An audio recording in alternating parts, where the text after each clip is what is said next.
കരിപ്പൂരിൽ അത്യാധുനിക സൗകര്യങ്ങളോടെ പുതിയ ടെർമിനൽ തുറക്കുമ്പോഴും കസ്റ്റംസ് വിഭാഗത്തെക്കുറിച്ചുള്ള പരാതികൾ തുടരുകയാണ്. നിലവിലെ സംവിധാനങ്ങൾ തന്നെ കാര്യക്ഷമമായി ഉപയോഗിക്കാതെ കസ്റ്റംസ് യാത്രക്കാരെ പ്രയാസപ്പെടുത്തുന്നു എന്നാണ് പരാതി. കരിപ്പൂരിലെത്തുന്ന യാത്രക്കാരുടെ ലഗേജുകൾ പരിശോധിക്കാനായി 2 സ്കാനിംഗ് യന്ത്രങ്ങളുണ്ടായിട്ടും തിരക്കേറിയ സമയങ്ങളിൽ പോലും ഒരു മെഷീൻ മാത്രമാണ് ഉപയോഗിക്കുന്നത്. ഇതിനാൽ മണിക്കൂറുകൾ വരി നിൽക്കേണ്ട ഗതികേടിലാണ് യാത്രക്കാർ. 2ഉം 3ഉം വിമാനങ്ങൾ ഒരുമിച്ചെത്തുന്ന തിരക്കേറിയ സമയത്ത് പോലും 3 കൺവെയർ ബെൽറ്റുകളിൽ 2 മാത്രമേ പ്രവർത്തിക്കുകയുള്ളൂ. ഇതിനു പിന്നിലും കസ്റ്റംസ് വിഭാഗത്തിന്റെ ഇടപെടലാണെന്നാണ് ആക്ഷേപം.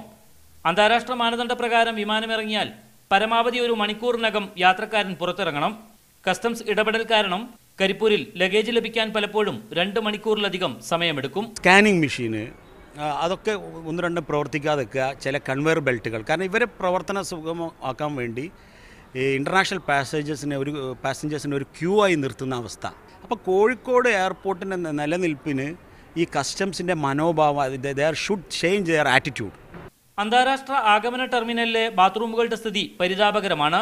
ഇതിന് കാരണം ശുചീകരണ തൊഴിലാളികളെ കസ്റ്റംസ് അകത്ത് കയറാൻ അനുവദിക്കാത്തതാണ്.